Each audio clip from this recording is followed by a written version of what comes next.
Olá pessoal, sejam bem-vindos a mais um Graham Talks. Esta vez este é o terceiro.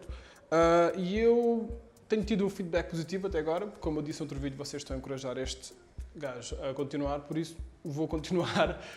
Neste episódio eu queria falar sobre... queria responder a umas quantas questões a uma questão, aliás, que uns quantos colegas e amigos meus perguntaram, que foi porque é que eu estou a fazer isto. E isto provém de... Posso explicar o porquê em três histórias, visto que este é o terceiro vídeo, em três histórias que tentaste explicar, acho que resumem o porquê disto tudo. Okay. A primeira história posso explicar quando eu tinha para aí os meus 14, 15 anos. Eu estava no período de transição do nono para o 10º ano e em Portugal, entre o nono e 10º ano, temos de escolher que agrupamento é que vamos, ou seja, o que é que vamos estudar.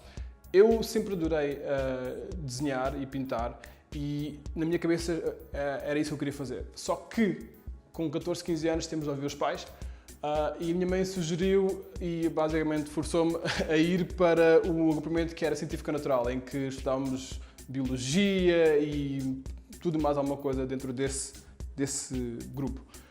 E não correu bem, obviamente. No 0 a 20, a minha média estava em 8.5. Eu estava-me a sentir completamente infeliz a estudar o que eu estava a estudar. Tinha uma turma excelente, obviamente, em que eu fiz alguns dos melhores amigos, que ainda hoje considero um dos melhores amigos. Mas eu não estava a sentir-me bem no momento que eu estava. Então, como qualquer adolescente, o que eu fiz eu fui contra as regras, basicamente. Já perto do final do ano, o que eu fiz, eu informei-me quais seriam os passos necessários para mudar de agrupamento, para ir para artes, e indicaram-me que eu só precisava de ter um papel assinado pela minha mãe e eu podia mudar de agrupamento. E o que é que eu fiz? Falsifiquei a assinatura da minha mãe. Acabei por não chumbar, tecnicamente não chumbei, eu simplesmente mudei de agrupamento antes do ano acabar. E depois do ano acabar é que eu disse à minha mãe, eu não gosto do que eu estou a estudar, eu quero ir para artes. E apesar dela ter resmungado e mandado bocas, e porque em artes gasta-se muito dinheiro, é muito caro, etc. Vocês vão perceber que esse tema de dinheiro é bastante recorrente nessas três histórias. Três histórias. Mas mesmo assim eu mudei de agrupamento. E chegando em artes eu senti-me, entre aspas, completo. Eu estava a estudar o que eu queria, eu estava estupidamente interessado em tudo que era dado na escola. Consegui subir a minha média de 8.5 para 14 ponto qualquer coisa no final do ano completo. E foram dos melhores anos nesta fase de adolescência, porque eu estava a gostar mesmo daquilo que eu estava a aprender. Obviamente não foi tudo espetacular, havia stress por todo lado, havia stress em casa, havia stress, na altura eu jogava basquete, stress na equipa de basquete, havia stress com miúdas, como sempre, na adolescência, mas mesmo assim eu completei os estudos. Completei e senti-me completamente... Foi um sentimento espetacular quando acabou a escola e eu fui ver nas pautas e estava lá que eu tinha passado, estava finalmente apto para registar-me para a universidade, que desde sempre foi-me inserido na cabeça que é um objetivo, tenho de ir para a universidade, e estava-me a sentir bastante contente mesmo realizado, mesmo estupidamente contente que tinha acabado o 12º ano. Mas acabando o 12º ano, a segunda história, eu tinha escolhido uma universidade que ficava muito longe de casa, cento e poucos quilómetros longe de casa, em que eu estudava. Eu era da Margem Sul e a universidade era nas Caldas da Rainha, longe, mesmo muito longe. E outra vez o termo recorrente de dinheiro entrou na conversa, porque era alojamento, comida, propinas, deslocação para ir, porque eu tinha de viver lá. E apesar de todos os stress, eu estudei num curso, felizmente, que eu escolhi, foi a minha primeira opção, e aprendi muito. Apesar de ter sido muito teórico o curso, aprendi muito sobre aquilo que eu queria aprender, mas não aprendi tudo o que eu queria aprender. Culpa minha também, porque eu não me informei sobre tudo que eu devia ter me informado naquela altura. Eu era bastante distraído, preguiçoso, como vocês já sabem. Mas eu terminei e consegui, com todos os altos e baixos que a universidade tem nessa fase, consegui e tenho o diploma e fiquei, mais uma vez, foi aquele sentimento de conseguir terminar esta porcaria, finalmente estou licenciado e mais uma vitória para mim e foi espetacular outra vez aquele sentimento de olhar para a pauta e ver terminado, tipo, acabei, está feito. Terceira história. Mas, acabada a universidade, começa a vida real, de certa forma. Pelo menos para mim começou a vida real. Quando acabei a universidade, eu estava, nos últimos 2 anos, eu estava a trabalhar para pagar as minhas propinas e estava num call center. E apesar de estar a receber para a altura, para a idade que eu tinha os meus 22, 23 anos, estava a receber bem, as minhas despesas eram muito baixas comparadas com aquilo que eu ganhava,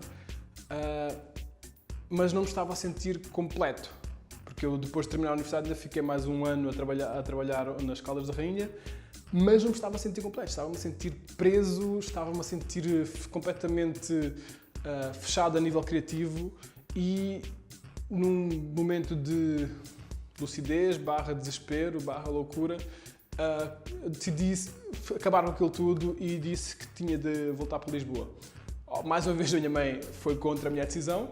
Ela foi contra a decisão para eu ir para as Caldas e foi contra a minha decisão de largar, sair das Caldas, porque eu tinha um emprego, entre aspas, estável, estava a ganhar bom dinheiro, podia juntar, podia fazer tudo e mais alguma coisa, mas como eu não me estava a sentir realizado, decidi sair e ir para Lisboa depois de 2, 3 anos de independência financeira, voltar para a casa da minha mãe, porque precisava de sentir que precisava de fazer alguma coisa mais. E aí entra o prelúdio, entre aspas, a terceira história, que devia ter sido dito antes, mas pronto, que, entretanto, a minha filha estava para nascer, nessa altura, eu tinha de arranjar um trabalho rápido. Consegui arranjar um trabalho, só que ao fim de 6 meses não me renovaram o contrato e eu precisava de arranjar trabalho. E aquilo que eu não queria fazer, tive de fazer.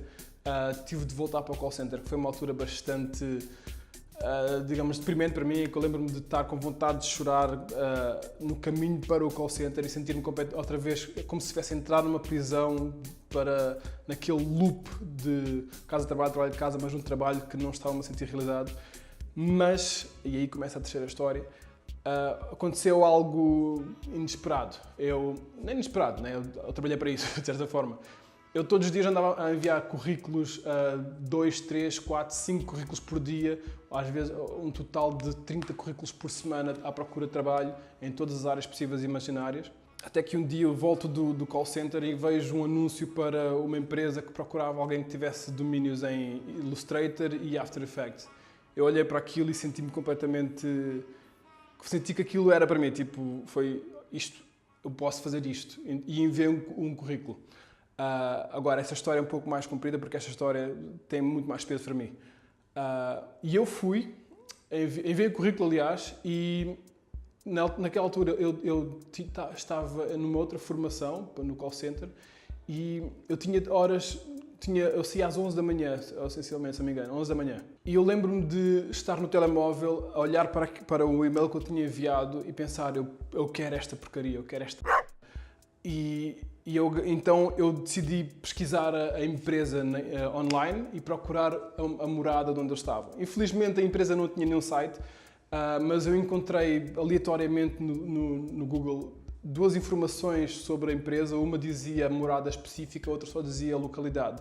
Mas como as duas cruzavam, eu decidi arriscar. Eu imprimi o meu currículo e depois de sair do call center eu pus-me no autocarro mais 40, 50 minutos e fui bater à porta em Linda a Velha.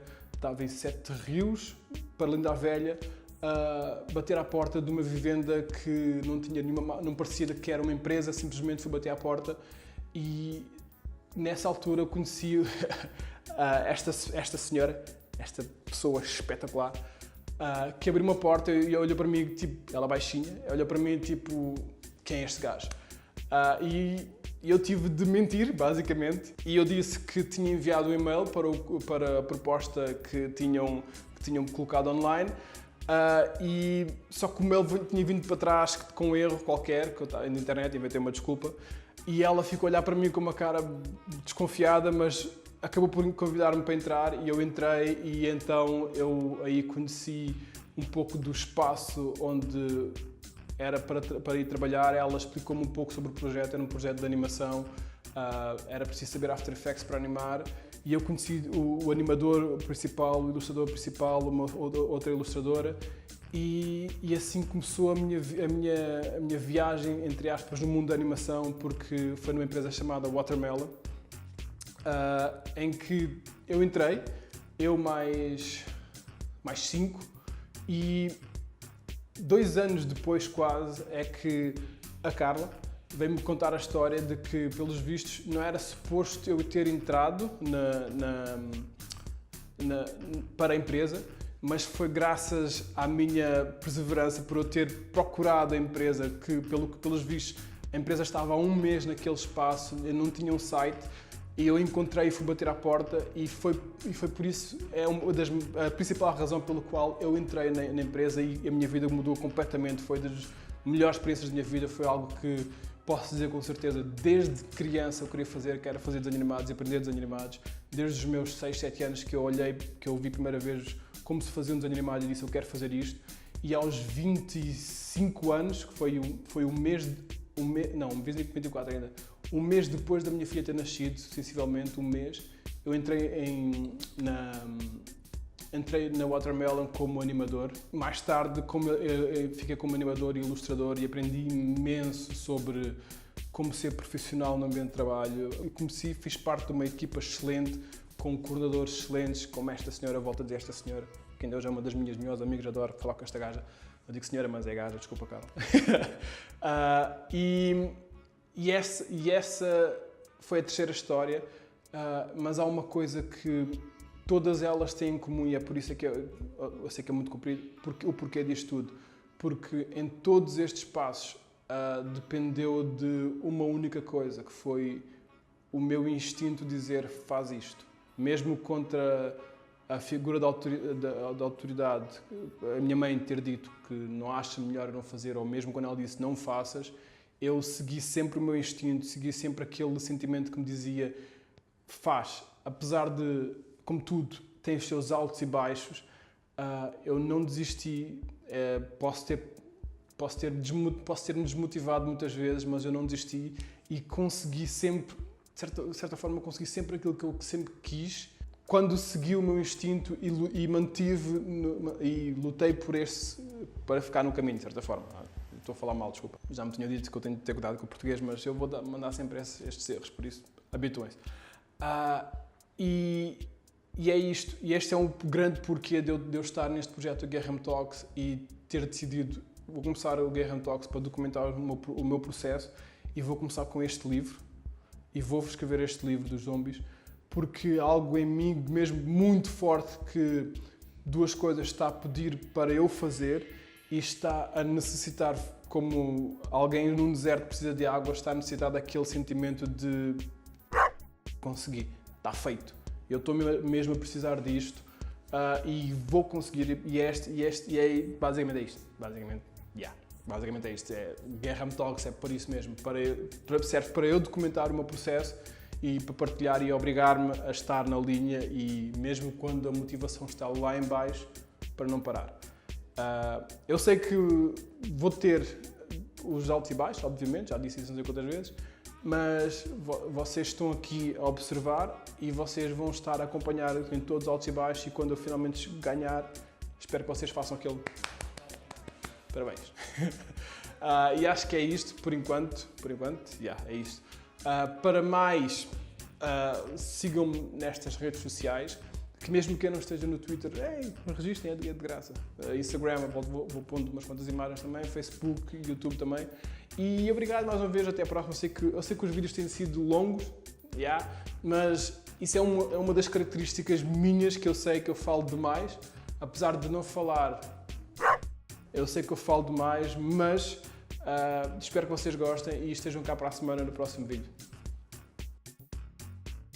Ok, o final foi estúpido, eu fiquei nervoso, eu não sabia como estar basicamente a fechar este episódio, que eu tirou sem saber, mas basicamente é isso. Essas 3 histórias foram simplesmente para, resumindo aqui no final já de um vídeo comprido, seguir o meu instinto até agora tem funcionado bem.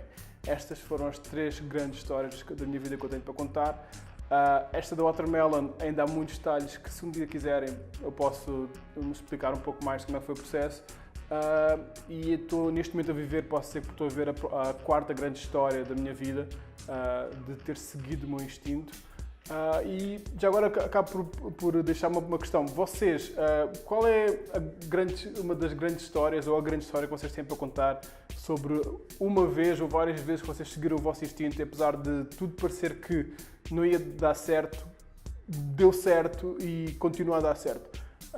Deixem nos comentários essa vossa história e vemo-nos na próxima semana. Aliás, na próxima semana vou voltar com alguns detalhes da história dos zombies. E é isso, pessoal. Até a próxima.